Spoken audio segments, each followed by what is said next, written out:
Okay guys, here is day 4 of completing the square, or day 4 of the unit I should say. Part 2 of completing the square, just another day of practicing completing the square.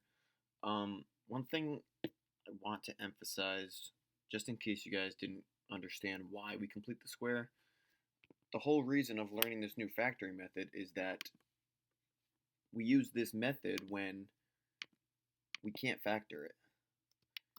Use when we can't factor it using GCF or D2PS or Xbox, right? None of those methods work, so this is our alternative, completing the square. So recall those basic steps.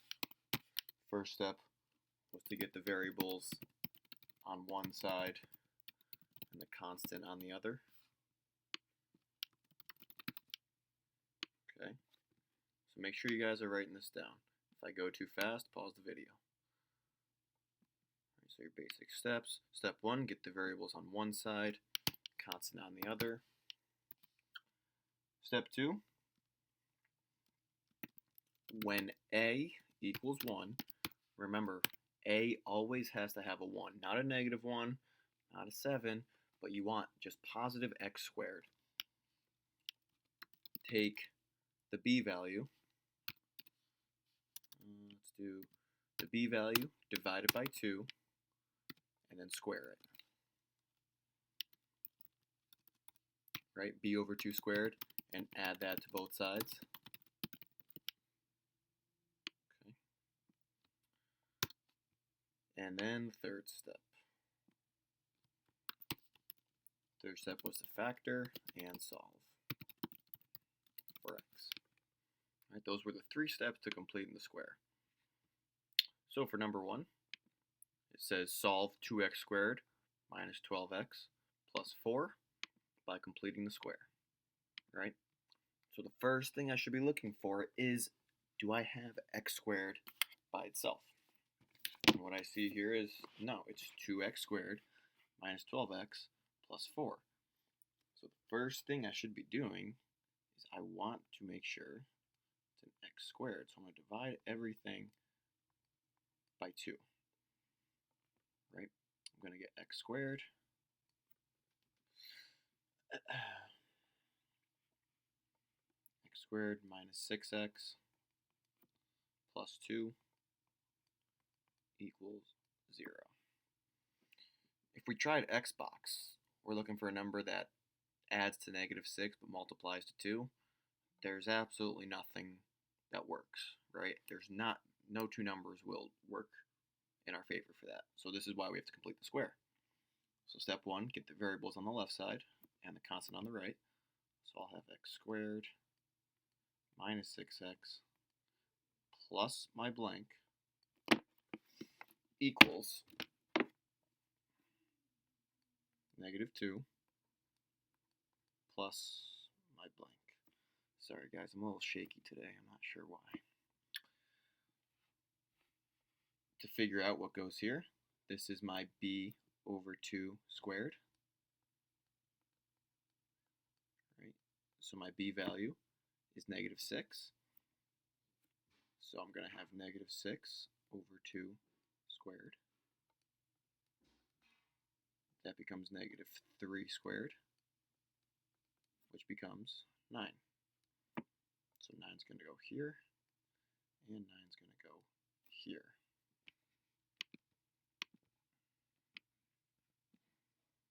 Okay. Now, on the left side, we have a perfect square trinomial, right? So if we did our x box, what multiplies to 9 but adds to negative 6? Well, that's negative 3 and negative 3. So we'll have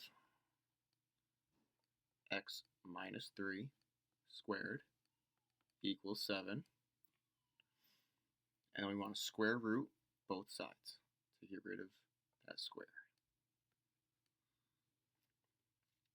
Then I'm left with x minus 3 equals plus or minus square root of 7. Don't forget that part. Add 3 to both sides, and then we have x.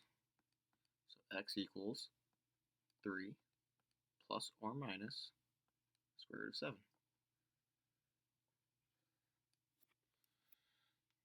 Okay.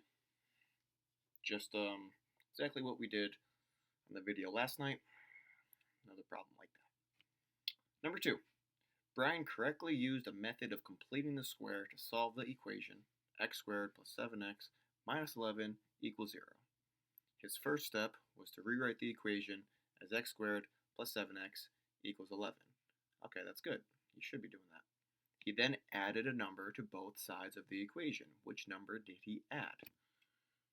Well, to figure out which number he added, again, it's b over 2 squared. So, let's figure out what number he added. What's his b value? It is 7.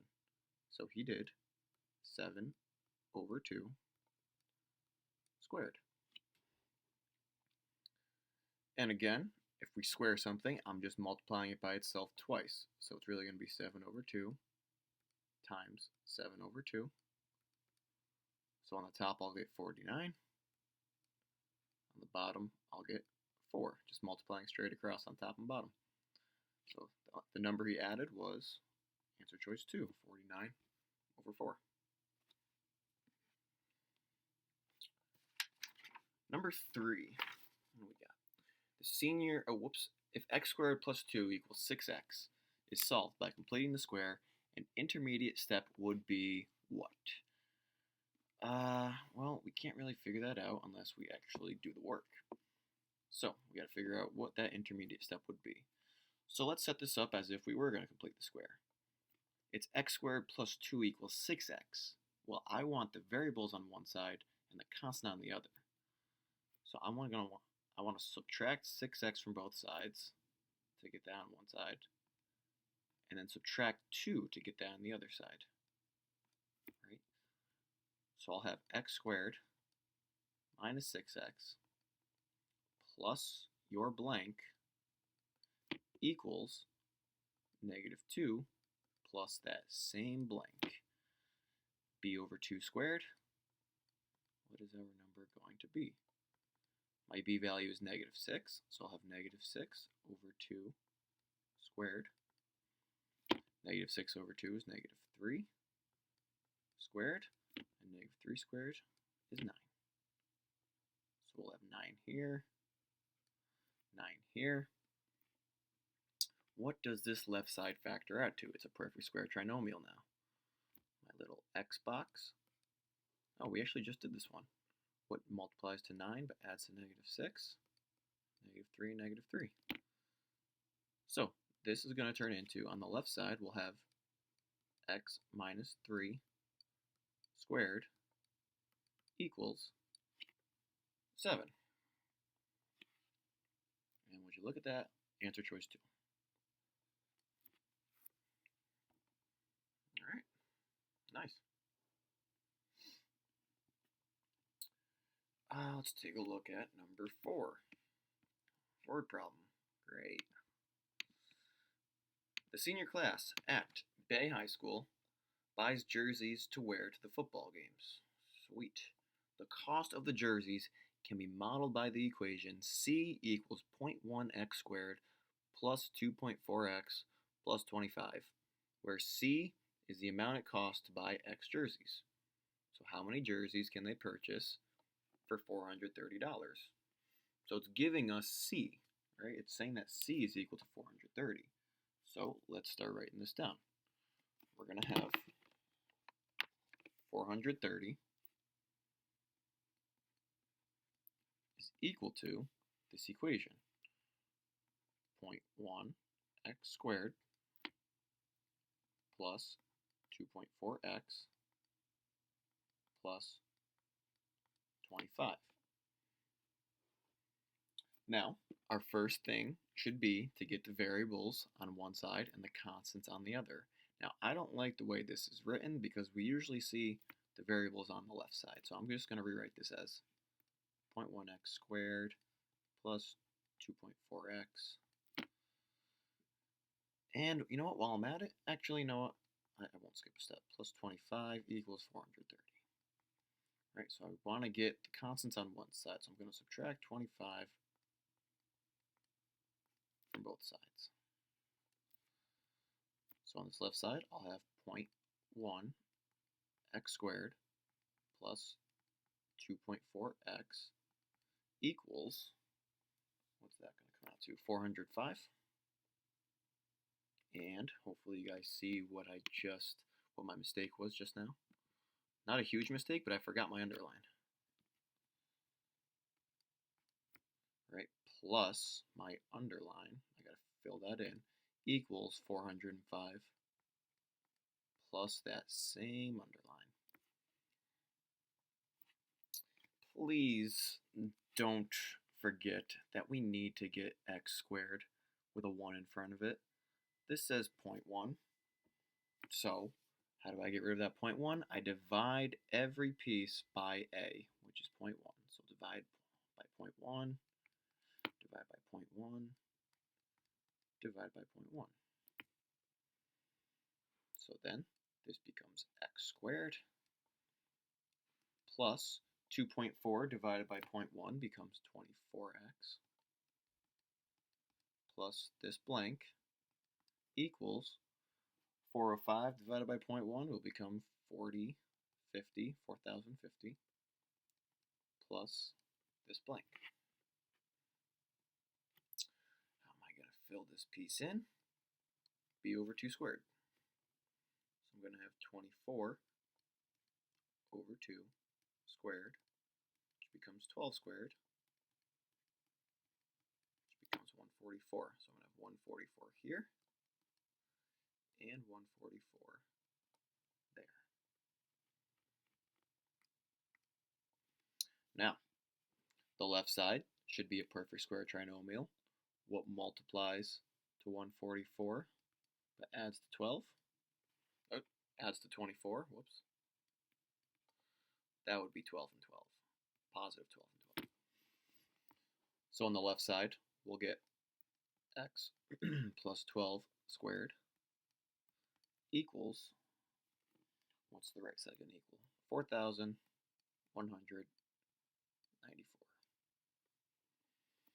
Square both sides, square root both sides, apologies. We're left with x plus 12 equals plus or minus the square root of 4,194. That doesn't come out to a perfect square, so we'll let the calculator deal with that. So our final step, get 12 on the other side, so we'll have negative 12 plus or minus the square root of 4,194. Now, in this case, it's asking how many jerseys can they purchase. So we actually are going to have to solve for x, right? And this plus or minus right here, this piece tells me I'm going to have two different answers. One, where I'm going to do x equals,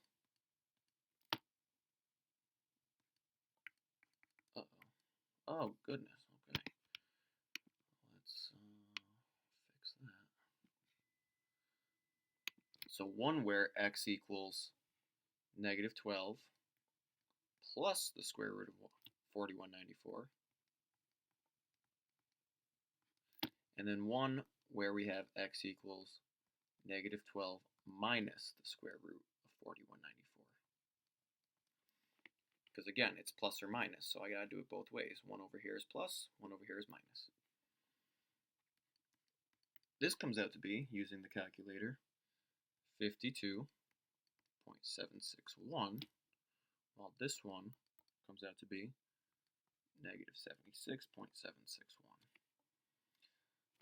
Well, think about it. Can we have a negative amount of jerseys? Definitely not.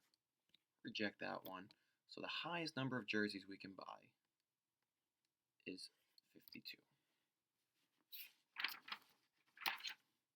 Okay.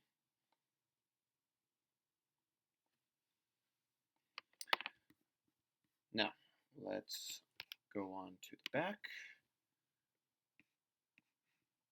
Okay, number 5 and number 6. I actually want you guys to try these yourselves, because number 5 is just like from homework day 2, and so is number 6. just like homework 2. This is what we did in class on Tuesday. Okay. And then number 7, we're going to skip. So, nice quick video, but this is your homework right here. I'm going to check these in class, so make sure that you at least attempt them. Use your homework 2 to figure it out. All right. I'll give you the answer, what it should be. In this case, you'll get x equals 8 and x equals negative 18, but reject the negative 18. And in this one, it's looking for 2 negative odd integers. So the answer will be negative 23 and negative 21. Show all the work, figure it out, and have